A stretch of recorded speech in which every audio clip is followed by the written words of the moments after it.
This is KCR, the sound of state. Hello, everyone, and welcome to Mainstage Mavericks on KCR College Radio, the sound of state. I'm your host, Phillip Magin. Summer is finally here, and lots of exciting theater is happening in San Diego, from the San Diego International Fringe Festival opening next week to an exciting production of The Tempest starring actress Kate Burton in the role of Prospera, opening June 17th. And today I have yet another acclaimed actor as my guest today, Richard Baird. Richard Baird is an award-winning actor, director, and producer. He is the founding artistic director of Poor Players Theater Company, which produced over 20 productions of Shakespeare and its contemporaries' work. He served as the associate artistic director of Southwest Shakespeare Company and is the co-founder and current artistic director of New Fortune Theater Company, which the San Diego Union Tribune labeled the most high-profile company to go live in several years. You've seen him perform at the Old Globe, Portland Center Stage, Chicago Shakespeare Festival, Oregon Shakespeare Festival, Southwest Shakespeare Company, and North Coast Repertory Theater, just to name a few. He's played Henry V, Cyrano, Petruchio, Phileas Fogg, Hamlet, Macbeth, Shylock, and many more. He's earned acclaim for his directing at Diversionary Theater, Intrepid Theater Company, and North Coast Repertory Theater. In New Fortune Theater Company's production of Henry V, Richard directed himself in the titular role and won 2 San Diego Theater Critics Circle Awards for Outstanding Lead Performance and Outstanding Direction. You can currently see him on the stage in North Coast Repertory Theater's production of the West Coast premiere of The Father, directed by David Ellenstein, which runs through June 24th. And with that brief introduction out of the way, welcome to the show, Richard. Hi, Philip. Thank you for having me. So this has been months in the making, this interview. Yes. Yeah. But we're here. We are finally here. And we got in the door. We did get in the door. We had a bit of a mess up today. I left my ID card in the studio, and so we were temporarily locked out, weren't we? But we're here now. We're here now, so that's the important part. You talked at my high school a couple years ago, Canyon Crest Academy. Oh, right. Do you remember that? Yeah, I do now. I wasn't there, unfortunately, but okay. I heard all these awesome things from like my peers where they're like, oh, this guy came in, his name's Richard, and he was talking to us about theater and Shakespeare and all this, and about, you know. We have no idea who he was, but they let him in here. And everyone was super like enthusiastic about that, because we didn't. At the time, we didn't get a lot of guests that would come in like that. So especially not someone that was like, you know, a local actor that'd come in and start talking about their career and everything. Miss Marquis says hi, Janine Marquis. Hello, Janine. See, I know her as Miss Marquis because she was my theater coordinator a couple of years ago. So she says hello. And speaking of high school, did you get your start acting at Patrick Henry High School? Yes, in a lot of ways. It was certainly the first full-blown production I had done. Mm-hmm. In a lot of ways, I started acting when I was 6. I mean, I forced my parents to watch these horribly under-rehearsed, cops and robbers and cowboys and Indians shows over couches, and usually they sort of would devolve into 30 minutes of watching my cousin and I wrestle on a couch, but pretending, we're in a moving train. So in a lot of ways, I think that it's a game of make-believe that I just never really let go of, and that the rules have just improved and gotten tougher. But yes, at Patrick Henry, I was very lucky, and I had a wonderful teacher named Blair Hambution, who she was very focused on allowing us to really tackle tough pieces of work. We weren't just going to be doing regular safe high school productions. The first play I did in high school was Waiting for Godot. So, oh, wow. Uncut. So whether it should have happened or not, it did. Mm-hmm. And we also did Streetcar Named Desire and Sophie Treadwell's Mackinac and lots of Shakespeare. And she was one of the people who noticed that I had taken a real shine to doing Shakespeare. So she really supported me in that goal. So it was a good time. That's really cool. That's really cool. We had no money. We were in a little black box at Patrick Henry. I think they actually now have a whole new theater wing that's being built. Oh, awesome. But at the time, it was just an empty black room, and you could create anything you wanted to. And I thought there was something really freeing about that, actually. Awesome. That's really cool. And following high school, so you chose not to go to college, correct? I was in college for a short time. I took some classes with Jerry Hager and Martin Katz. Okay. And I was in Martin Katz's theater and history class here at State. Mm-hmm. But at the time, I was just so hungry and cocky, and I just wanted to work. Right. And there was, and also, didn't have much money, and so it seemed like, I could pay a lot of money to continue to try and figure out how to do this, or I could just go out and audition. Right. Now, that was my thinking then. Of course, with a little older now, I certainly understand all the wonderful things about college. But for me, I just really had to get out there on the boards and do it, because I'm just such a theater rat. Right.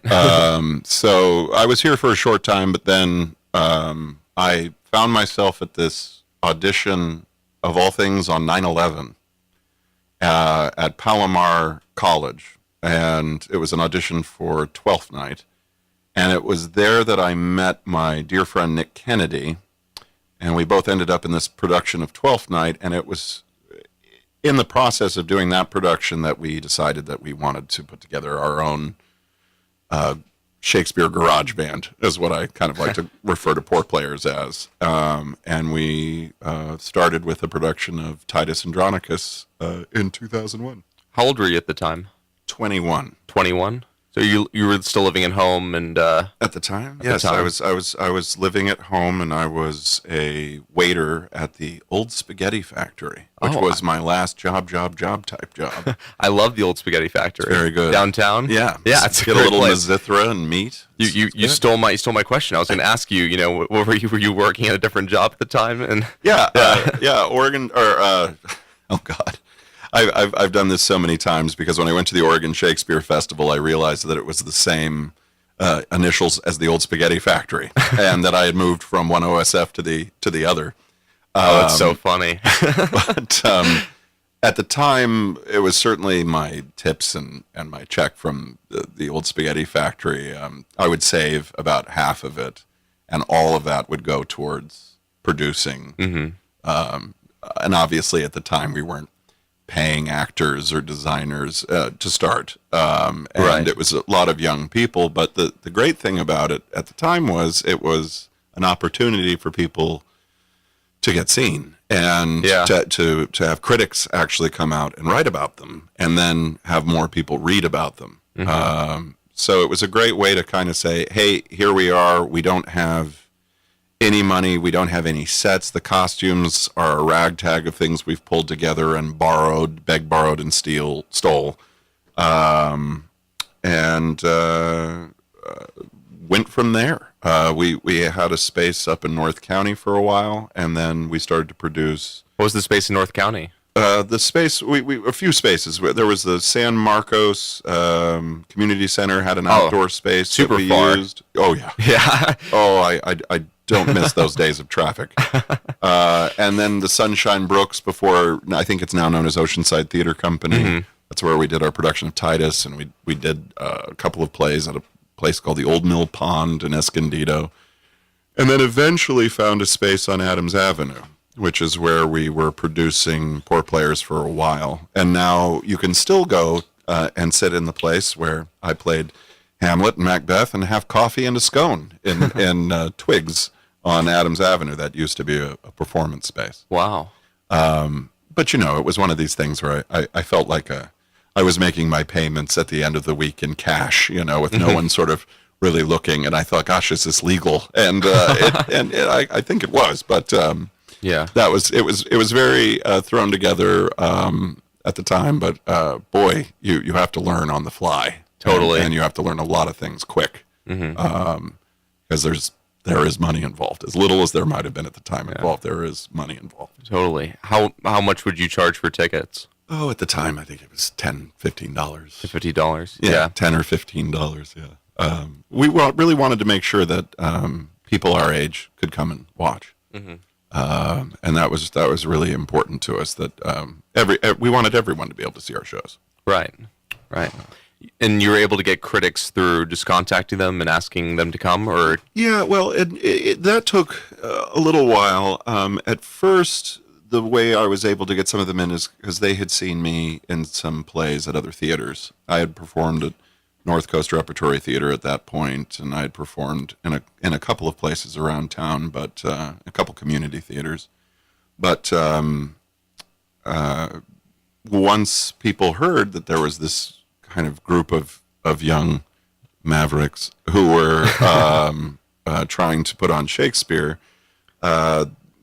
Pat Launer and Pam Cragen and some of the other local critics really came to our aid and really started to write articles about us and telling people about us. And then people realized, oh, wait a minute, you don't have to have, as beautiful as those things are, if you can afford them, you don't have to have all the bells and whistles and the glitz. And that Shakespeare's Company certainly didn't. All the costumes they were wearing were hand-me-downs from royalty and nobles and that kind of thing. The things they were going to throw out anyway. Right.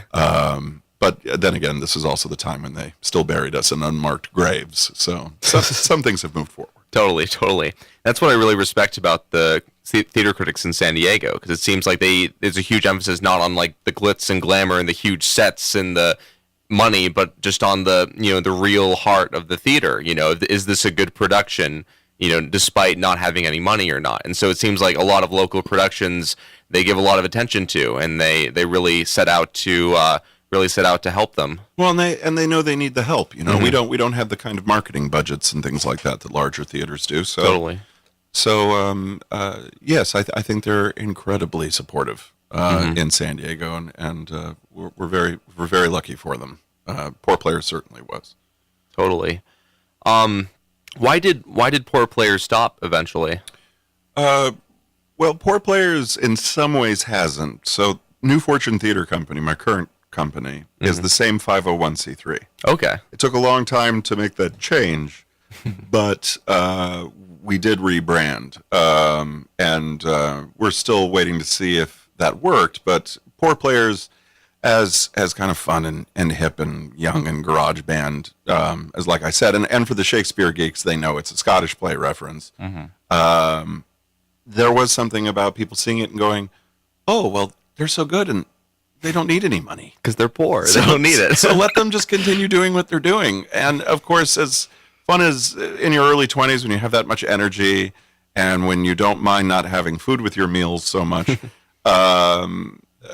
it was a great thing, but we thought, oh, maybe if we find something that sounds a little more serious, right.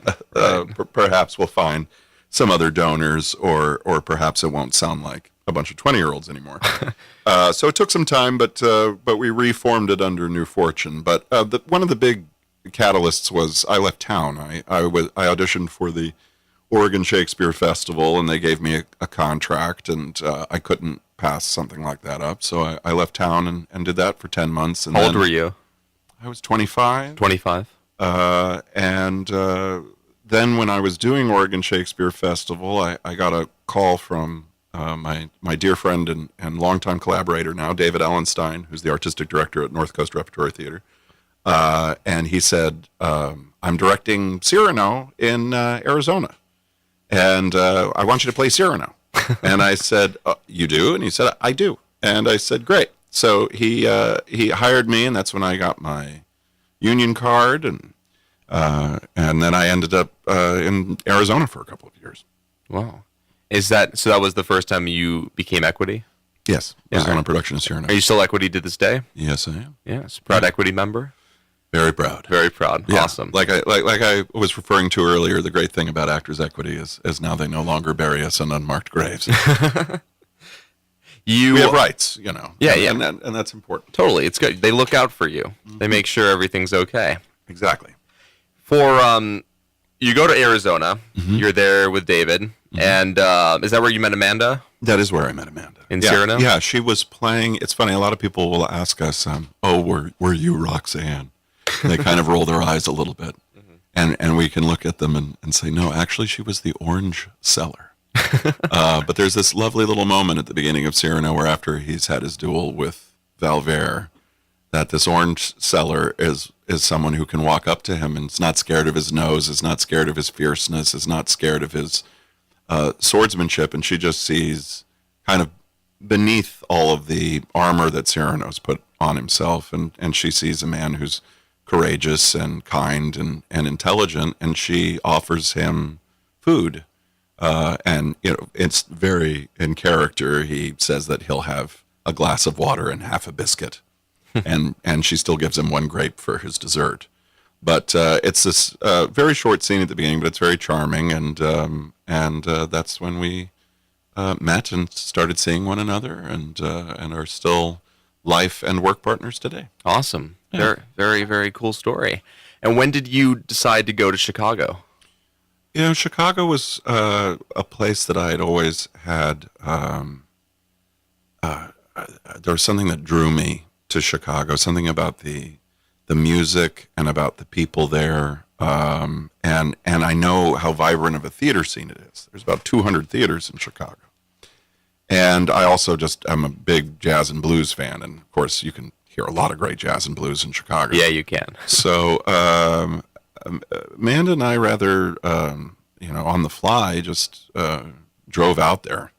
And I auditioned for a production of Madness at King George at Chicago Shakespeare Theater. And luckily, one of the directors at Oregon Shakespeare Festival who knew my work was directing. And, oh, wow. And I contacted her and I said, Penny, I'd really like to play, I'd really like to audition for George. And she said, for the King? And I said, no. I'm a bit young for the King. But I would love to audition for his son. And she said, the fat one? And I said, yes, but you can put me in a fat suit.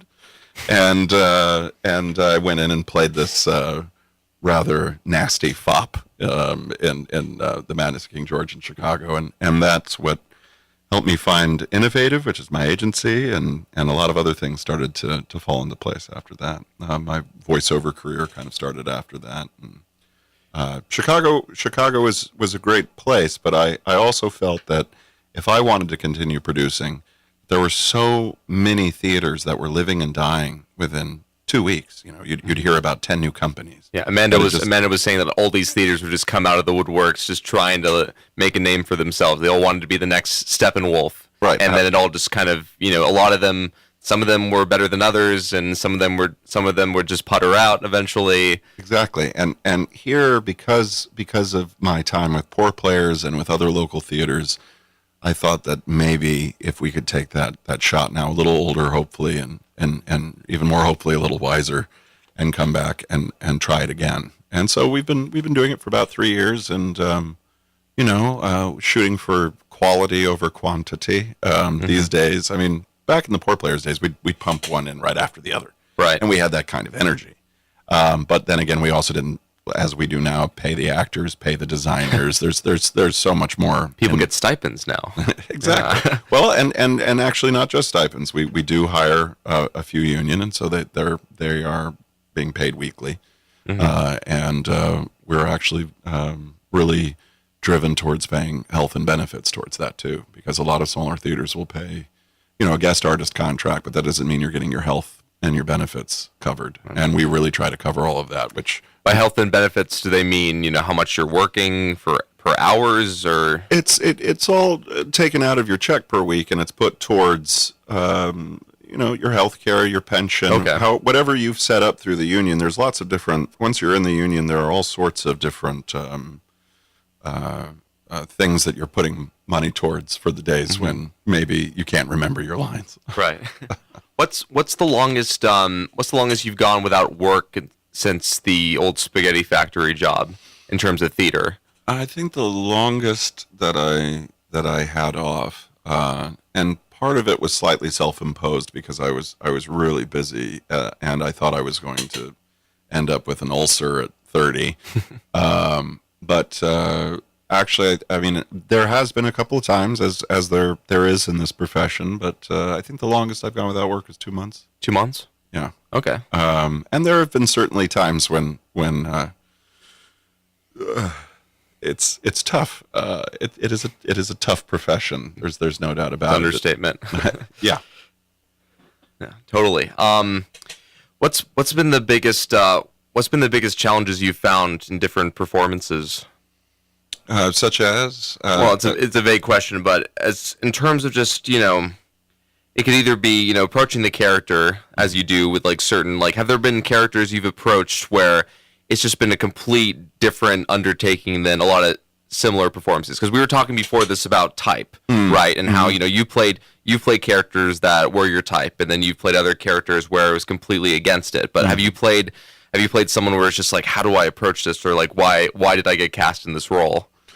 Sure. All these things have come into play. The tough thing is, and we were talking about this earlier. I think one of the most important things, particularly young actors can do, but really any actor can do, is figure out, who am I? Really, who am I, and what do other people see? What's my type? Because otherwise, I could be running and putting myself up for all of these different kinds of roles, and there's just no way you're ever going to get them. And so figuring out a way how to really train train yourself the best things that you can bring, because the reality is, I don't know if you've ever been, if someone said, oh, you look like this famous person, or you remind me of this famous person. A couple of times, yeah. Sure, but the reality is, maybe some of them can do things you can't do, but I guarantee there are things that you can do that they can't, and it's finding out what makes you pure Phillip. It's the same way of me trying to figure out what is it that people hear and see when they see me.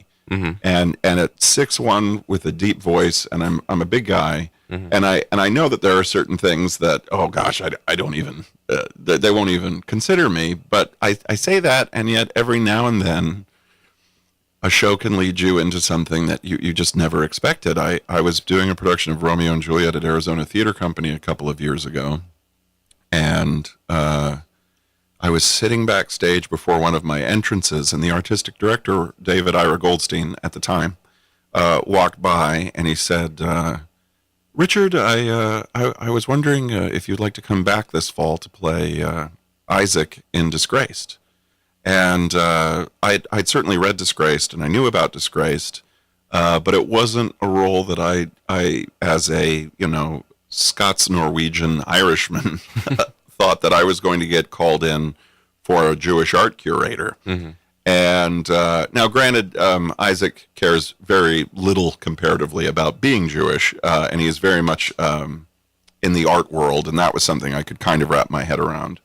But I ended up playing that for 3 months there, and then because I had played that, they called me in at the San Diego Repertory Theater to audition for it, and then I ended up playing the role again. So this role that I never thought for a second anyone would really consider me for, I ended up doing over 100 performances of. Wow. So it's very strange how it can happen sometimes. But you played Shylock too.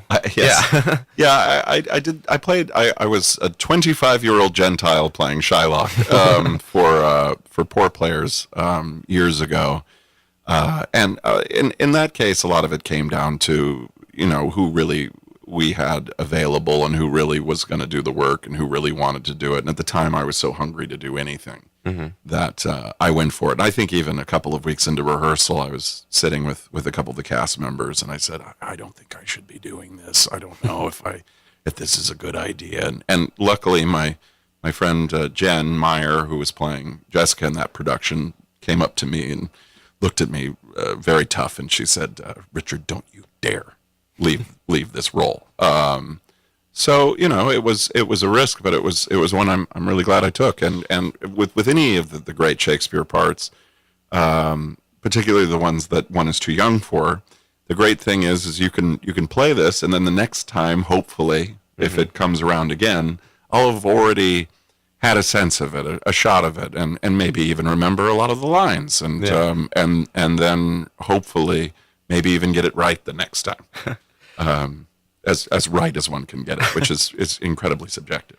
When I did the Old Globe Summer Shakespeare Intensive 3 years ago, I was a 16-year-old, and I played Prospero in The Tempest, and Chris was he was Baroon in Love's Labour's Lost, and so I remember undertaking that because I was just thinking, okay, I would never be cast in this role, like at this time in my life, but in the terms of this, this theater intensive, like I'm playing this role. And so, and it was such a weird experience for me because that's the kind of role that needs, years of experience, and it's a certain level in life and of character that you're able to have these like feelings and emotions about certain things. And so I think the director made it like, she made it a 45-year-old Prospero. He was a younger man. He was a younger Prospero than they usually do. I mean, actually, it's funny you should bring that up because I talk about this a lot. I am very hopeful that I will give my first Prospero at 45. Should I get to do it, period. I'm really hopeful, actually, because textually, he's 3 times older than Miranda. And Miranda's 15. Okay. So Prospero is technically 45.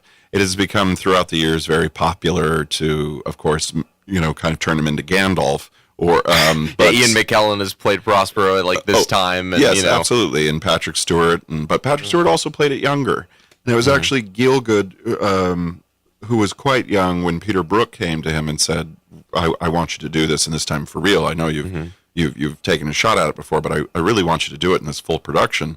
And Gielgud said, well, I'll have to grow out the beard. And he said, no, I don't want you to grow a beard. I want you to play this clean shave, and I want to make this a younger, more vengeance-filled, virile man who's stuck on this island alone, and the only other woman on this island is your daughter, who is now becoming a woman. So we got to really find a way to get off this island because this is all just getting too strange. Right. And you can still see pictures of his first Prospero. I mean, he's certainly played it a few times after, and there's the film of Prospero's books where he reads the roles of everyone, and he's got a very long, wizened white beard and all of that. But in this Peter Brook production that he did, he was, I think he was in his mid-40s, and he played it clean-shaven, and that's a very interesting take on it, and actually one could argue more textually based. Not to take away from doing it the other way. I think that theater in history is so fascinating and not something that actors will always really want to talk about. But if you really look at the past and look at the different ways that productions have been done, you can see how much they were affected by that time's politics, by that time's tastes. And it can really change the view of a lot of these characters. I think, for example, Lady Macbeth gets a very bad rap. She's often played as this, really hard-nosed kind of harridan of a woman. And if that's the case, why on earth does she need to call to the witches and the demons to say, unsex me here? She's a woman, and she loves her husband, and there's a symbiotic nature to that relationship. And a lot of people have this idea that she pushes him into doing this, and they forget that her first monologue is his letter. He's already saying, well, honey, I met these witches, and they kind of told me that I'm going to be king, but the king's still alive, and now... She's just trying to support him in a lot of ways. Yeah, and I'm not saying that she might not like the idea of wearing a crown, too, but it's for both of them. And it's actually trying to hold on to him that becomes one of the many tragedies in that play, but the fact that they lose one another. Because when we first meet them, it's one of the happiest relationships in the canon. Beatrice and Benedict and Petruchio and Kate seem like maybe they'll be okay by the end, but through most of the play, they're bickering and fighting, and the Macbeths really listen to each other, and they care about what the other one thinks, and they don't have any children, and so they really only have each other to focus on. And depending on what age they're played at, this might be their last shot. And if they're younger, that makes sense too, because I think a lot of us can understand that energy and that drive, and that I want this now. I need to be doing this now. So it makes a lot of sense to me. But again, throughout the years, because it was, it's this kind of a part, right? Then I think sometimes people go in with not even knowing the play that well and say, well, that's what we're going for. But if they revisit the text and really try to find their own conclusions, then they're creating something. For the Taming of the Shrew, I'm a firm believer that, if you're going to do the production, I think you should keep in the Christopher Sly induction. Uh-huh. Because I think that, it frames the play so perfectly well. Because it's supposed to be this outrageous farce for this drunkard that's on the street who's quarreling with his wife. And so it's supposed to be like, catering to him about like what he would like. And so in the whole show is so ridiculous. Like it makes sense because, it is, if you take out the induction just basis, is just a sexist play. It's just it's certainly no longer a play within a play. Yeah. Which it, as you say, technically is. Mm-hmm. Though I will say that I saw Gregory Doran's production of the Taming of the Shrew, which also did without the induction, and it did not come off as a play about sexism. It came off as a play about finance and worth and what you and not just monetarily, but personally. What are you worth? And there's actually a beautiful speech that Petruchio says to Kate where they're talking about going to Bianca's wedding, and she's very upset because she can't have this hat that she wants to wear. And he finally sits her down and he says, what, is the jay more precious than the lark because his feathers are more beautiful? Or is the adder better than the eel because his painted skin contents the eye?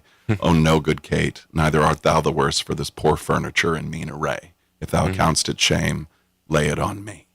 And there's something really beautiful about that. It's like, look, honey, it doesn't matter what we wear as long as what's here in our hearts matters. And as long as we're truthful with one another. And of course, then people say, well, what about the final speech? And look, in today's day and age, there are a lot of things in that play that are going to come off archaic and uncomfortable.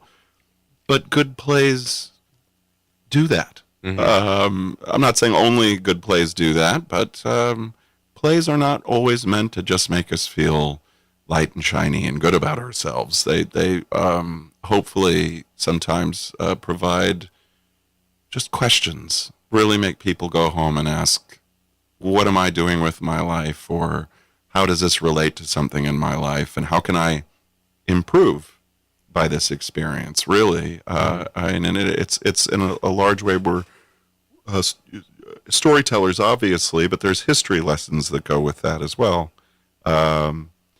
Leading towards, when it's really well done, hopefully a kind of catharsis. Mm-hmm. Definitely. I saw the clip of the other day of Richard Baird and Elizabeth Taylor performing that scene where, he first comes in and he says, "Good morrow, Kate," and they have their fight. And you watch it and you see the way they were directed, and it seems like, oh, Kate likes this challenge. She likes this person that's matching her energy and her enthusiasm. And so, yeah, the great thing about Shakespeare is you can take it many different ways. There's many different ways that you could take it from, a lot of people, they portray Lady Macbeth as, just like she's the evil one, like she's the pure evil one versus, her supporting her husband, or, Prospero, is he old? Is he young? There's so many different interpretations. But going back to The Tempest, you were in a production with Jonathan McMurtry a while back. And apparently there was this, there was this one particular night where Jonathan was on stage and he misquoted a line. Do you know what I'm talking about? Oh, I believe so. Yeah, this was just in early previews, and Act 1, Scene 2 of that play is a real beast, and most people going into it, if they know anything about it, know that it's just an incredibly long exposition, and you really have to have a really fierce actor doing it. And of course, we were very lucky in having a great talent, a theater institution, really, like Jonathan. And honestly, one of my favorite memories of that production was at one point, because I was playing Caliban, and at one point I was all the charms of Sycorax. Yeah, yeah. And one time I was hopping around him and making beast sounds, and he's shorter than I am, and he's kind of pointing at me with his staff and going, ooh, and then he just stops at one moment and says, "We're grown men. What are we doing?"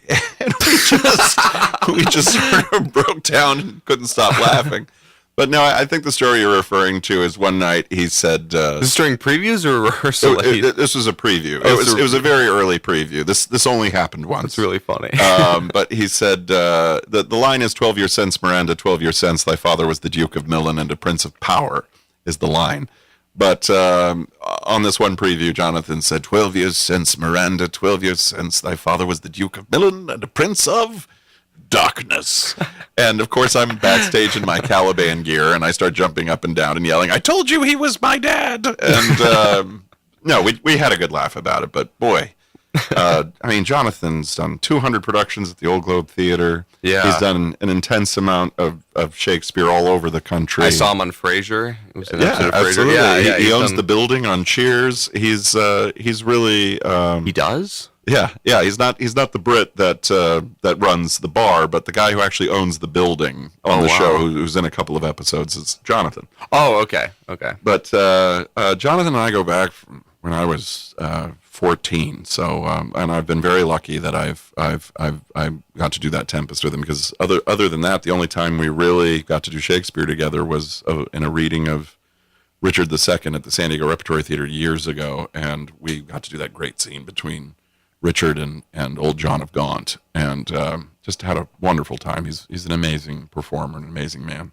I met him. I've met him a few times. I used to do the Celebrity Shakespeare Sonnets, is the name of it, through the San Diego Shakespeare Society, and so I met him a few times, and he would come up, and because I remember doing this summer Shakespeare intensive, and there were these huge in the rehearsal halls. There's these huge pictures, right? These framed pictures from different performances, and it was him. What was it? I think it was Two Gentlemen of Verona that he was in with is that the one with the dog Crab? And yes, and that was in fact his dog.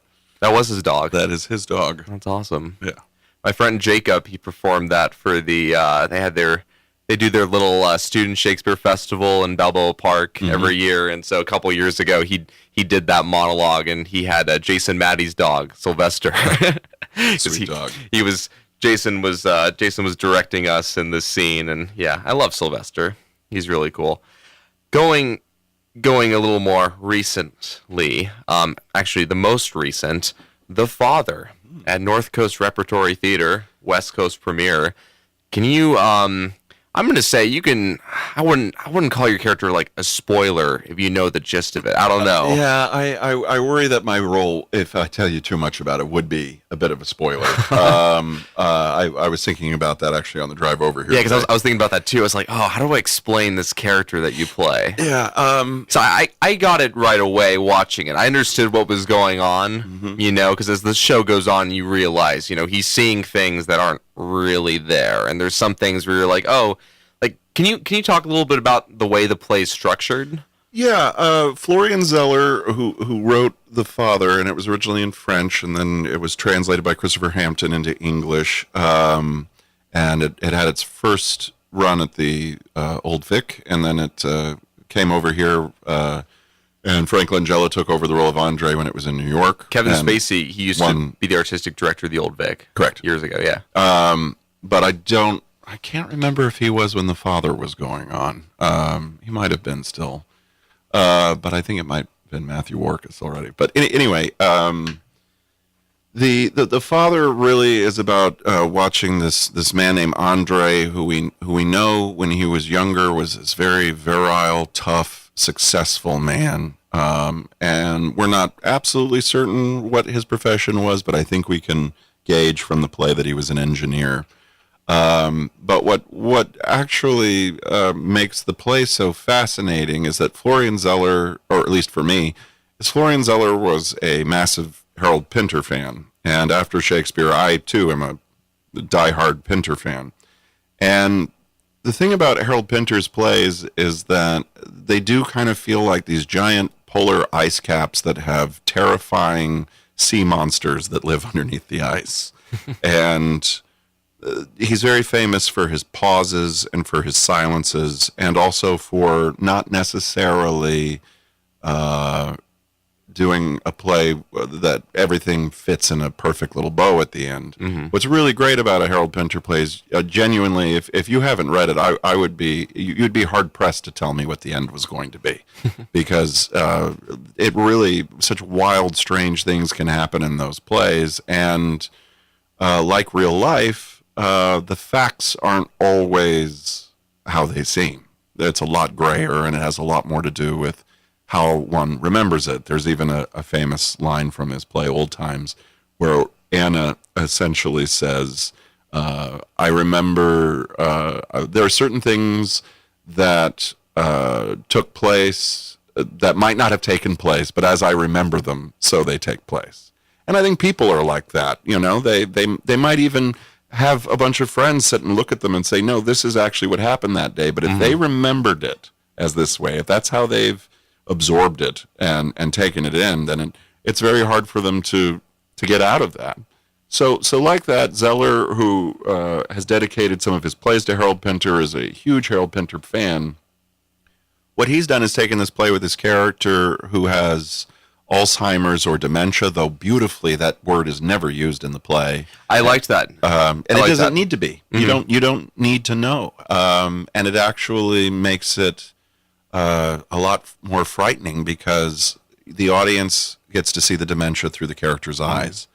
And so, of course, there are different actors who will play the same role, so that in one scene, oh, it's this person, and the next scene, oh, it's not that person. But I don't want to go too much more into that. Otherwise, I think I'd be giving some spoilers. It was a beautiful show and production, what a cast! I mean, James Saturius, who is just brilliant as Andre in the lead, and he's performed on Broadway, right? Yes, and all over the place. He's just he's real old school and just exactly the kind of actor I love walking into a room with. He was off book on day one. He was ready to just try anything, and just been so warm and sweet on top of it. So it's been a real joy because all of my stuff's with him pretty much. I have a couple brief moments with Shauna Ride and with Robin Cohen, but for the most part, I spend my show with him, and I'm always thrilled to walk out there with him. As soon as the lights pop up on me and I can see him, I know I'm in good hands. That I'm going to have a guy that's going to be listening to me, I'm going to be listening to him, and it's going to change a little bit every day because we're really watching each other. And I have found that there have been all sorts of things that have actually changed over we've only been going for 2 weeks so far, and we already have, they might be minor, but these tiny little wonderful details that we get to create because we're just really tuning into one another. And he's just fantastic. I hope that when I reach his age, I can still remember lines like he can. How old is he? 73. 70? Oh, he's 73. Yeah, okay. And he might not like me saying that, but I doubt he's listening, so we'll be okay. He's probably sleeping in his apartment in L.A. right now. Matt Thompson is I'm not sure. He's another actor that that's in the show with you. He was when I started doing shows in 2010 at North Coast Repertory Theater School when I was just a wee little boy. He was the head of the theater school, and he was just always such a character to work with, and he always had there's a song from Star Wars Episode 1, The Phantom Menace, at the very end of the movie, where it's the celebration song because they won, the Battle of Naboo or whatever, and he would always have that song be the curtain call music. Every time there was a production, we'd all bow, and it'd be the music from Naboo, and he's such a funny guy. He's a very, very funny guy, and I'm happy to call him a good friend. And this is the first time we've been on stage together since we worked on New Fortunes Henry V together, so it's good to be back there with him again, and you should have him on here to talk about playwriting sometime. Oh, I'd love to have make a great interview. I'll tell him. I'll tell him. Thank you, Richard. He's got a little baby now, but we'll figure out a way to get him in here. I saw his show. I don't think he wrote it, but I was at the Fringe Festival last summer. He did this. Actually, maybe he did write it. I need to check and you check on it. But it was basically like these three famous playwrights, and they were going over this just like mega mix of like different plays and it's history of theater or something like abridged or something. Yeah, Right. it was that show, and I saw it at the Fringe Festival, and I was laughing the entire time. And it was shorter too. It was only about 30 minutes, and most of the Fringe shows were an hour like over if they were like not abiding by the rules. But his show was just like it was hilarious. And Well, next time you see him, just say the word biscuit to him. Biscuit. And just say biscuit and see how he reacts. And we'll just leave that at that. he wrote for the One Act Festival, this theater school event 8 years ago. He did this scene with my friend Jacob, my friend Andrew, and it was Who's on First, but Jacob was playing Spock and Andrew was playing Captain Kirk, and it was like they were on this planet and they were just doing the Who's on First sketch, but it was rewritten in the style of Star Trek, and it was hilarious. And I was the only one that really watched like the Star Trek original series out of all my friends that were in it. So they were just like, what? Like, what is this? I'm so confused. Like, he always had these obscure references he'd bring up, which was hilarious. We are coming to close. I believe we're coming to the end of our interview. Well, that was quick. I wasn't know, it? it's always- Yeah, we could talk here all day. I know, right? It was the same when I had Amanda and Chris and John here. It was the same thing. We just Good. Well, So many I different like the topics. setup. We're just chatting. Yeah. It's great. It's great. Yeah, I consider this a chat, Yeah. Interview sounds weird for me to say, Sure. I'm just delving deep into your life. Because I remember I read that one, there's this article about you, and it was this guy that was like, if you see Richard on the street, you might think he's a cop or something. Do you remember that? Sure. Yeah. Yeah.